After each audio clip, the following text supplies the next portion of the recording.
सिद्धांतों का खून करके नहीं। तो आपके पत्र में विदेशी वस्तुओं के विज्ञापन क्यों होते हैं? मैंने किसी भी दूसरे पत्र में इतने विदेशी विज्ञापन नहीं देखे। आप बनते तो हैं आदर्शवादी और सिद्धांतवादी, पर अपने फ़ायदे के लिए देश का धन विदेश भेजते हुए आपको जरा भी खेद नहीं होता?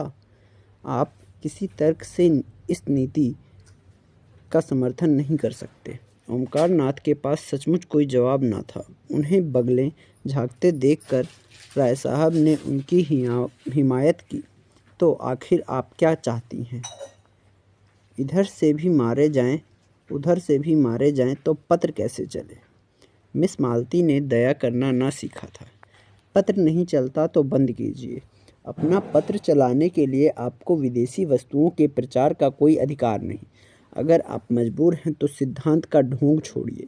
मैं तो सिद्धांतवादी पत्रों को देखकर जल उठती हूँ।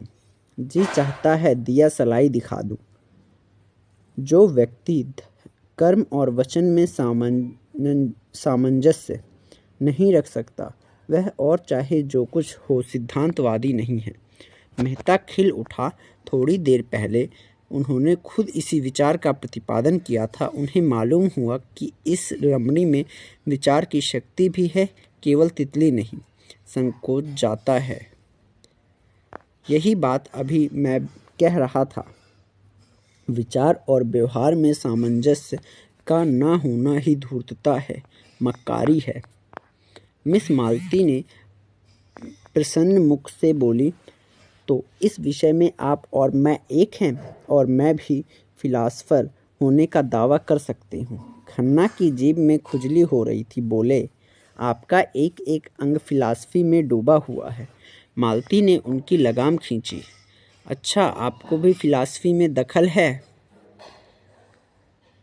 मैं तो समझती थी आप बहुत पहले अपने फिलासफी को गंगा में डुबो बैठे। नहीं, आप इतने बैंकों और कंपनियों के डायरेक्टर ना होते। राय साहब ने खन्ना को संभाला। तो क्या आप समझती हैं कि फिलासफरों को हमेशा फाके मस्त रहना चाहिए? जी हाँ, फिलासफर, मगर अगर मोह पर विजय ना पा सके तो फिलासफर कैसा? इस लिहाज से तो शायद मिस्टर मेहता भी फिलासफर ना ठहरे। मेहता ने जैसे आस्तीन चढ़ाकर कहा, मैंने तो कभी यह दावा नहीं किया राय साहब। मैं तो इतना ही जानता हूँ कि जिन औजारों से लोहार काम करता है, उन्हीं औजारों से सुनार नहीं करता। क्या आप चाहते हैं आम भी उसी दशा में फलें फूलें जिसमें बबूल या ताड़? मेरे लिए धन केवल उन सुविधाओं का नाम है जिनसे मैं अपना जीवन सार्थक कर सकूं। धन मेरे लिए फलने फूलने वाली चीज़ नहीं, केवल साधन है। मुझे धन की बिल्कुल इच्छा नहीं। आप वह साधन जुटा दें जिसमें मैं अपने जीवन का उपयोग कर सकूं। ओमकार नाथ समष्टिवादी थे। वे व्यक्ति की इस प्रधानता को कैसे स्वीकार करते? इसी तरह हर एक मजदूर कह सकता है कि उसे काम करने की सुविधाओं के लिए 1000 महीने की ज़रूरत है। अगर आप समझते हैं कि उस मजदूर के बगैर आपका काम नहीं चल सकता, तो आपको वह सुविधाएं देनी पड़ेंगी।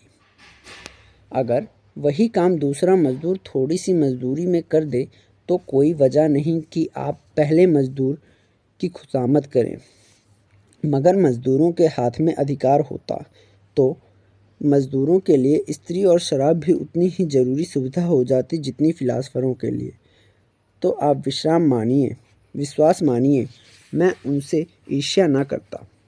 जब आपका जीवन सार्थक करने के लिए स्त्री इतनी आवश्यक है, तो आप शादी क्यों नहीं कर लेते? मेहता ने निसंकोच भाव से कहा, इसीलिए कि मैं समझता हूँ मुक्त भोग आत्मा के विकास में बाधक नहीं होता। विवाह तो आत्मा को और जीवन को पिंजरे में बंद कर देता है। खन्ना ने इसका समर्थन किया। बंधन और निग्रह पुरानी थ्योरियां हैं, नई थ्योरी है मुक्त भोग। मालती ने चोटी पकड़ी। तो अब मिसेस खन्ना को तलाक के लिए तैयार रहना चाहिए।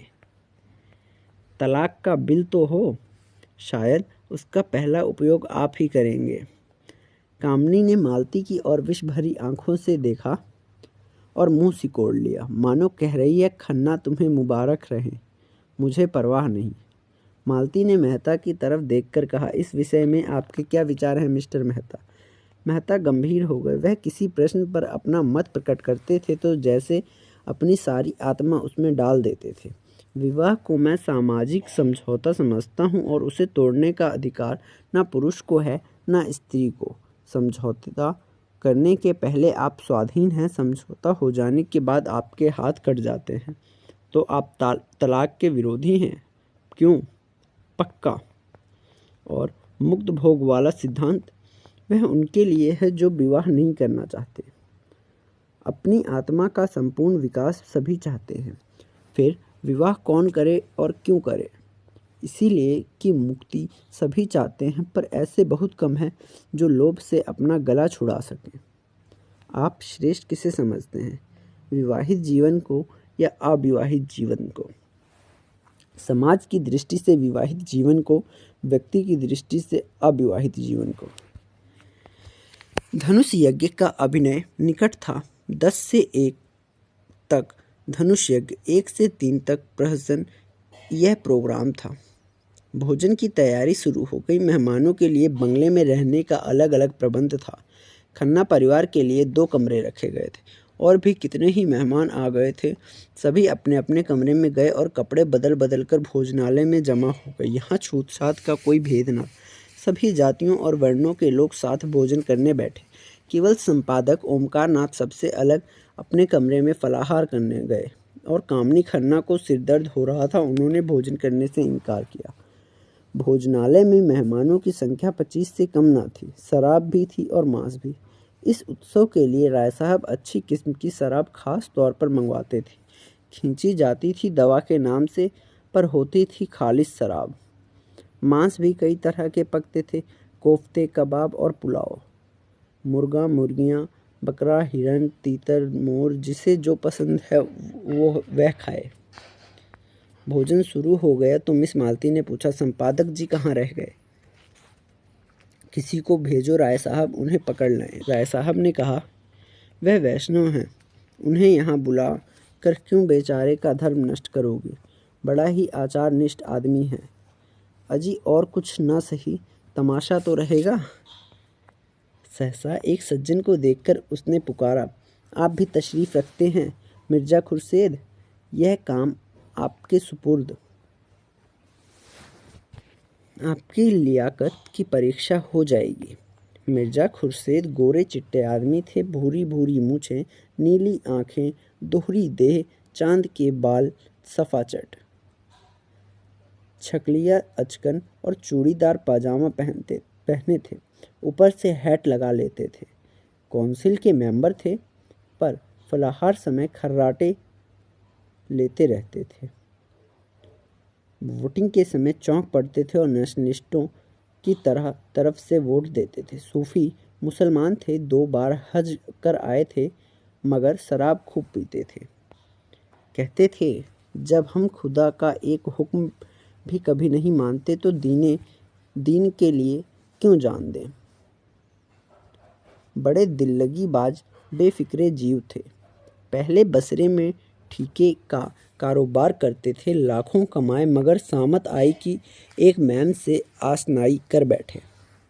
मुकदमेबाजी हुई, जेल जाते जाते 24 घंटे के अंदर मुल्क से निकल जाने का हुक्म हुआ। जो कुछ जहाँ था वहीं छोड़ा और सिर्फ 50,000 रुपये लेकर भाग खड़े हुए। बम्बई में उनके एजेंट थे, सोचा था उनसे हिसाब किताब कर लें और जो कुछ निकलेगा उसी में ज़िंदगी काट देंगे, मगर एजेंटों ने जाल करके उनसे वह 50,000 भी ऐंठ लिए। निराश होकर वहाँ से लखनऊ चले। गाड़ी में एक महात्मा से साक्षात हुआ। महात्मा जी ने उन्हें सब्ज बाग दिखाकर उनकी घड़ी, अंगूठियाँ, रुपए सब उड़ा लिए। बेचारे लखनऊ पहुँचे तो देह के कपड़ों के सिवा कुछ ना था। राय साहब ने पुरानी मुलाकात थी। कुछ उनकी मदद से और कुछ अन्य मित्रों की मदद से एक जूते की दुकान खोल ली। वह अब लखनऊ की सबसे चलती हुई जूते की दुकान थी। 400-500 रोज की बिक्री थी। जनता को उन पर थोड़े ही दिनों में इतना विश्वास हो गया कि एक बड़े भारी मुस्लिम तालुकेदार को नीचा दिखाकर काउंसिल में पहुंच गए। अपने जगह पर बैठे बैठे बोले, जी नहीं, मैं किसी का दिन नहीं बिगाड़ता। यह काम आपको खुद करना चाहिए। मज़ा तो जब है कि आप उन्हें शराब पिलाकर छोड़ें। यह आपके हुस्न के जादू की आजमाइश है। चारों तरफ से आवाज़ें आई, हाँ हाँ। मिस मालती, आज अपना कमाल दिखाइए। मालती ने मिर्जा को ललकारा, कुछ इनाम दोगे? 100 रुपए की एक थाली। हुश, 100 रुपये? लाख रुपए का धर्म बिगाड़ू 100 के लिए? अच्छा, आप खुद अपनी फीस बताइए। 1000, कौड़ी कम नहीं। अच्छा, मंजूर। जी नहीं, लाकर मेहता जी के हाथ में रख दीजिए।